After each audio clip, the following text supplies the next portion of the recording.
Welcome to Real World Peaceful Parenting, a podcast for parents that are tired of yelling, threatening, and punishing their kids. Join mom and master certified parent coach Lisa Smith as she gives you actionable, step-by-step strategies that'll help you transform your household from chaos to cooperation. Let's dive in. Welcome to today's episode. I am so grateful to be with you here today. You know, as we head into the heart of this holiday season, I've been thinking about what special gifts I can give you. Something that would really make a difference in your parenting journey. And then it hit me. One of our most downloaded, most impactful episodes of all time is episode 51, where I share 10 things I know for sure about peaceful parenting. Now, these aren't just any tips. These are real-world, practical insights that can help parents stay calm and regulated, especially during challenging times like the holiday season. So today, I'm gifting you the gift of discovering these game-changing tips for the first time or revisiting them with fresh eyes and an open heart. Because here's what I know for sure. Whether you're new to peaceful parenting or you've been on this journey with me for a while, these 10 things I know for sure are exactly what we all need to hear right now. Think of this episode as your peaceful parenting compass for the holiday season and beyond. These aren't just theoretical ideas. They're tried and true strategies that have helped thousands of parents in our community transform their relationships with their kids.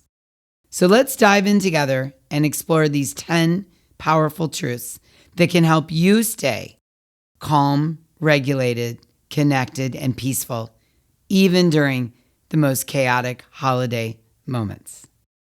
It's not lost on me that I am sharing these 10 things with you right around the holiday season. And if you are getting ready to celebrate something, anything from Christmas to the new year and anything in between that you might be celebrating in your family, in your corner of the world, what I know is these 10 things are going to be helpful. They're going to be good reminders of how to show up as a peaceful parent, a real world peaceful parent, and they're going to be good reminders for what we're working towards. So let's dig in, right? We'll call this like the equivalent of the David Letterman top 10 list. Remember David Letterman? Oh, I loved his show in the evenings, and I really loved his top 10 list. So let's just dig in here. Number one thing I know for sure at the top of the list, what I know for sure is that you are not alone. I want you to know you are not alone.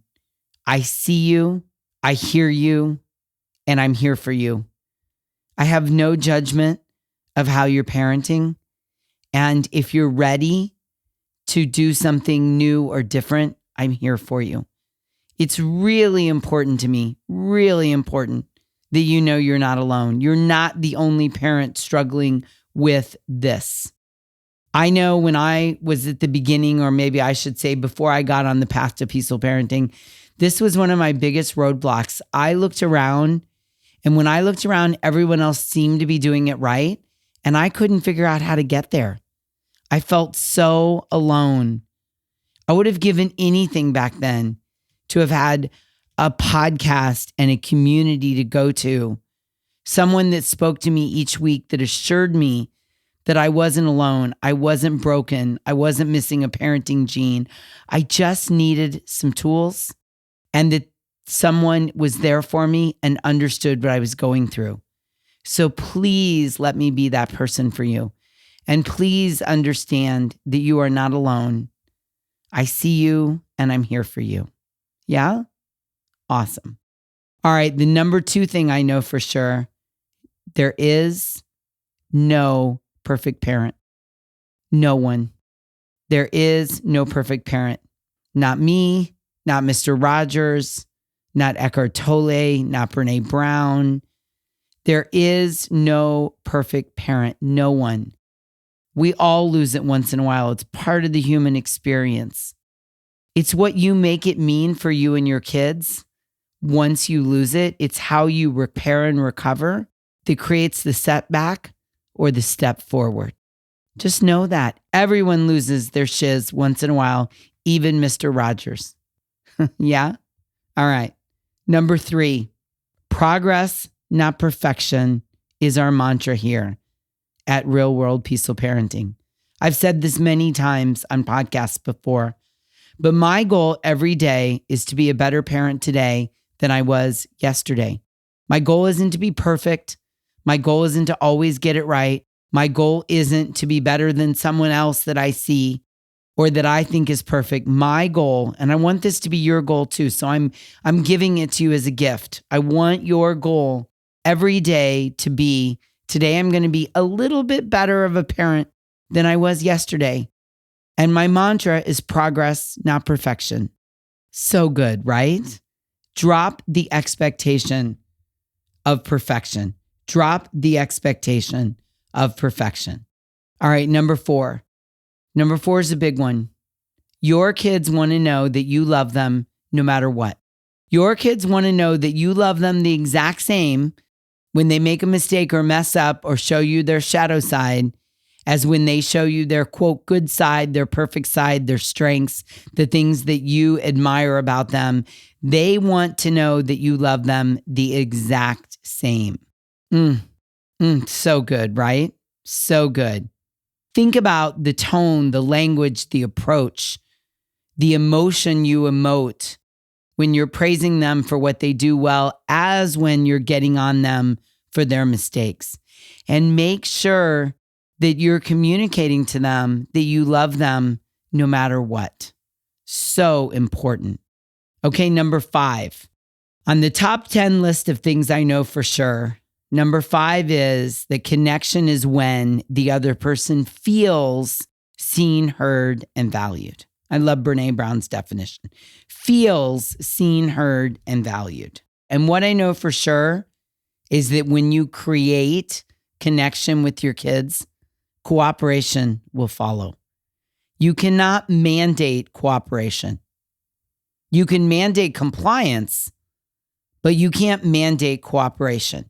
If you want cooperation, make sure there's connection. Make sure the other person feels seen, heard, and valued. So important. And if you need more on this, you can dig back through some of the other episodes we've done. I did an entire episode on connection. So go have a listen to that to deepen your understanding, especially if you're new here as to what I'm talking about there. Okay, number 6. Number 6 is a good one. Number 6 of the 10 things I know for sure is, drum roll please, it is never, never, never, never, never, never too late to get on the path to peaceful parenting. Never. I don't care how old your kids are. I don't care how dysregulated your home's been. I don't care how dominantly you've parented. It's never too late to get on the path to peaceful parenting. I have worked with parents of all ages, including parents of adult children. It is never too late to get on the path to peaceful parenting. And you're doing it just by being here, just by showing up every week and listening to the podcast. So well done. Please, I beg you, please don't ever think something like, I've already screwed him up, or it's too late, or there's no turning back, or this won't work. Please do not allow your brain to indulge in those thoughts. It is never too late to get on the path to peaceful parenting. Got it? Awesome. All right, number 7. Number 7 is slip, stray, or screw up. Just begin again. Just bring yourself back to center. Just start where you're at. Take a deep breath. Regulate yourself. Forgive yourself and just begin again. I love that so much. Just begin again. Can you commit to that? It's so helpful, especially this time of the year, because times are stressful and intense, and there's going to be storming by your kids. So if you accidentally slip or stray or join in the storming, or you lose your shiz, or you get dysregulated, just begin again. Take a pause, gather yourself, regulate, take a time out, come back and begin again. You can start on the path again, over and over and over again. And that doesn't make you a failure. That makes you someone committed to the practice of peaceful parenting. Let me say that again. If you have to begin again because you've slipped, strayed, or screwed up over and over and over again, it doesn't make you a failure or not good at it or doomed or not capable of peaceful parenting. It just means you're on the path and you're working at the practice of being a peaceful parent, just like you'd be working at the practice of yoga or walking or exercising or playing the guitar. You just begin again. Oh, I love that so much. And I remind myself of that on the regular. Lisa, just begin again. All right, number 8 in the 10 things I know for sure. Number 8 is definitely one of my favorites. And it's that mistakes are normal. And mistakes are about a process problem, not a character problem. I have a coach, and a few years ago, she taught me that mistakes in life can be boiled down to a process problem or a character problem. And what I know for sure is that the mistakes your kids are making are just a process problem. We've talked about this before. They're not giving you a hard time. They're having a hard time. They're having trouble expressing their emotions. They're having trouble processing their emotions. They're not having trouble putting their shoes on because they're of poor character, or they're trying to give you a hard time, or they're trying to disrespect you. Maybe they're not good at putting their shoes on yet. Maybe they're not 10,000 hours in. Maybe there's a process problem in the order that you're getting ready in the morning. Maybe there's a process problem for getting their needs met. And as a result, there's a lot of sibling fighting going on in your family. I encourage you, I really, really, really strongly encourage you to look at your kids, all of them's mistakes, as a process problem, not a character problem.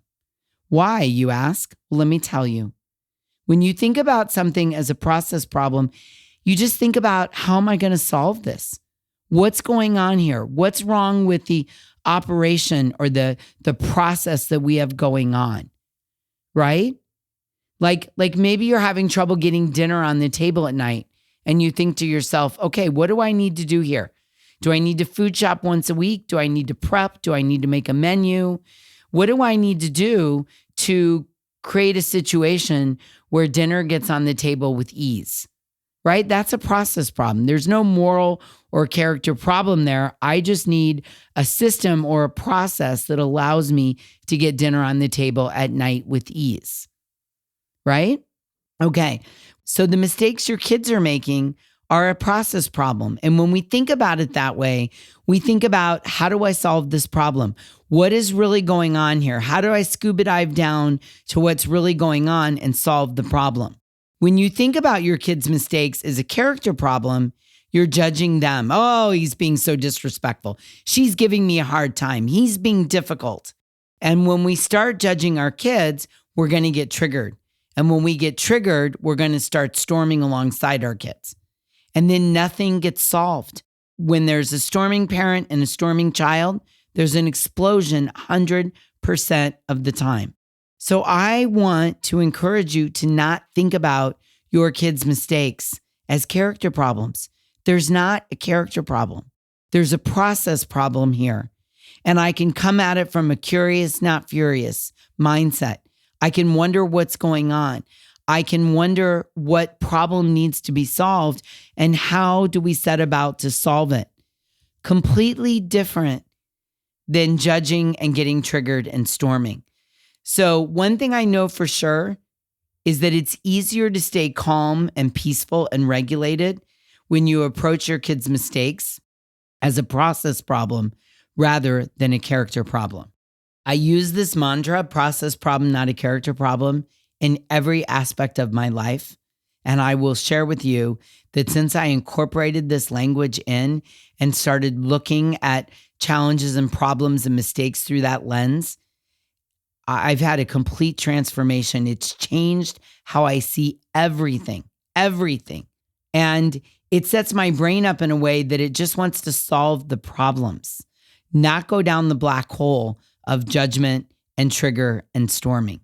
So again, my gift to you at the end of the year, my gift to you is to incorporate the mantra, process problem, not character problem. Oh, you're so welcome. You're so welcome. All right, the number 9 thing I know for sure is that conflict is growth trying to happen. Whoo, I know, girl, your socks just flew across the room. I know, conflict is growth trying to happen. When someone shared this with me, I'll never forget where I was, what I was wearing, exactly what I was thinking when this person said, Lisa, conflict is just growth trying to happen. Total game changer. Rewired my entire brain, I kid you not. So when you and your kids are having conflict, it's growth trying to happen. It's growth expanding. It's like the egg is cracking open.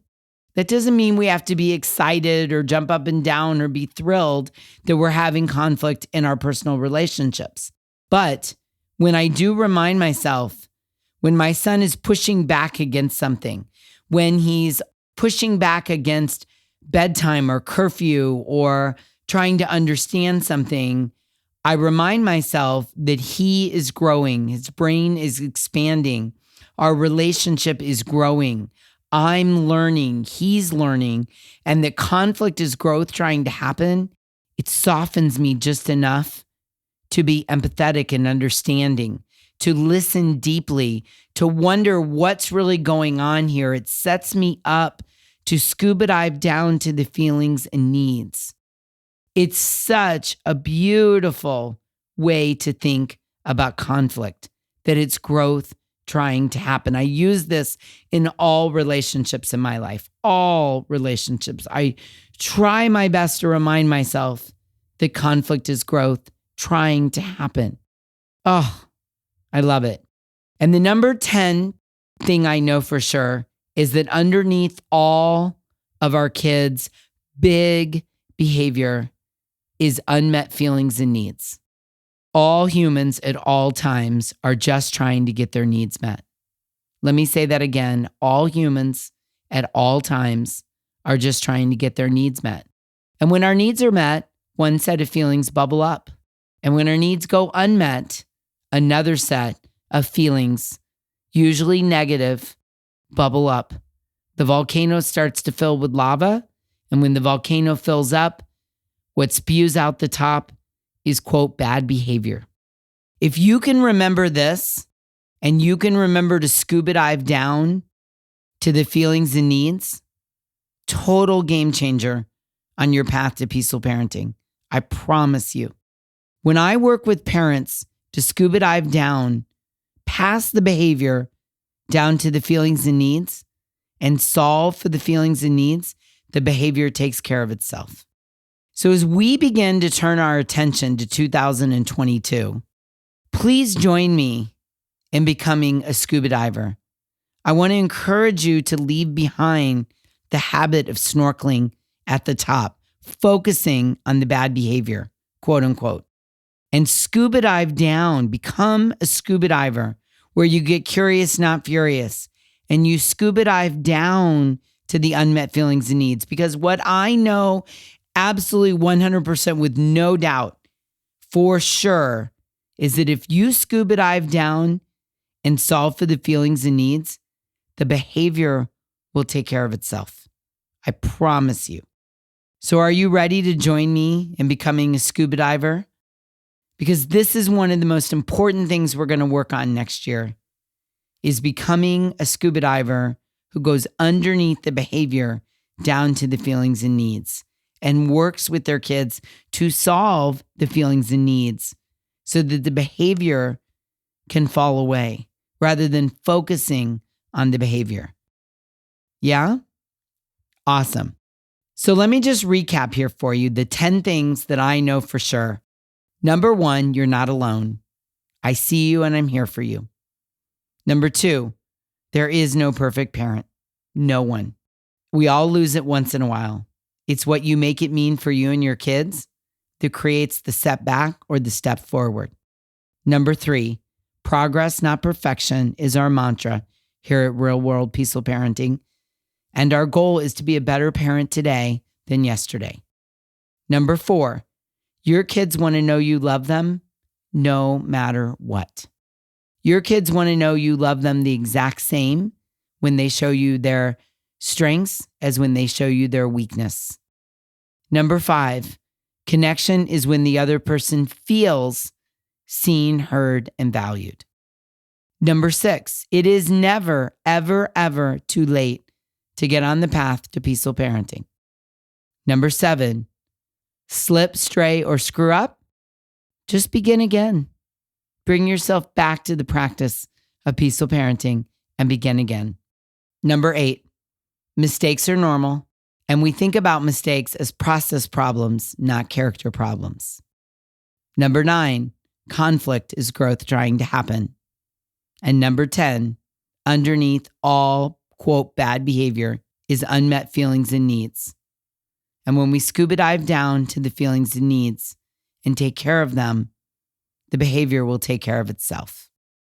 I love this list so much, and I really hope you do too. We've made a downloadable worksheet of this available to you in the show notes. So if you want to print this out and share it with your co-parent, you want to print it out and put it on the fridge, you want to print it out and talk to your kids about it, you want to print it out and put it on your bathroom mirror so you can look at it every morning while you're getting ready, I encourage you to do that. That is worthwhile to remember these, to review them on the regular. It will help set your intention for the day as you're parenting your kids. Before we wrap up today, I have another holiday gift to share with you. I'm hosting 2 special free events called Q&A with Lisa Smith, and I'd love for you to join me. Are you ready to transform your holiday season from chaotic to connected? Are you ready to create those magical moments with your kids that you've been dreaming of?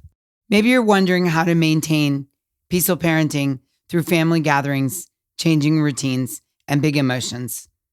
Yours and your kids. Yeah? Time and time again, parents come to me feeling overwhelmed by the challenges of modern parenting, especially during the holidays. The constant power struggles, the disconnection, the guilt over losing your cool, the feeling that these magical moments are passing you by. So with that in mind, I'm offering 2 free 90-minute coaching sessions where you can bring specific questions and challenges that are going on right now in your home, and I will help you navigate through them. Together, we'll explore how to create genuine connection, how to handle triggers with grace, and how to truly enjoy this special time with your family.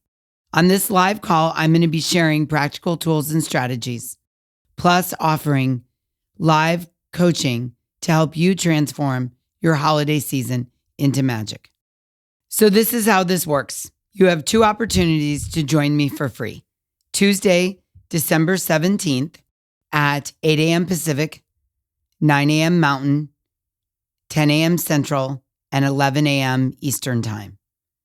And the second opportunity will happen on Thursday, December 19th at 4 p.m. Pacific, 5 p.m. Mountain, 6 p.m. Central, and 7 p.m. Eastern Time. And here's something extra special. Don't miss this opportunity. Head to thepeacefulparent.com/coaching to reserve your seat for either of both sessions. And it's absolutely 100% FREE. Remember, this upcoming holiday season isn't just about surviving. It's about creating more meaningful connections and joyful memories for you and your kids. I can't wait to connect with you live and help make this holiday season your most peaceful yet. And absolutely feel free to bring a friend. The more, the merrier. I'll see you there. And until next time, I'm wishing you peaceful parenting. Thanks for listening to Real World Peaceful Parenting. If you want more info on how you can transform your parenting, visit thepeacefulparent.com. See you soon.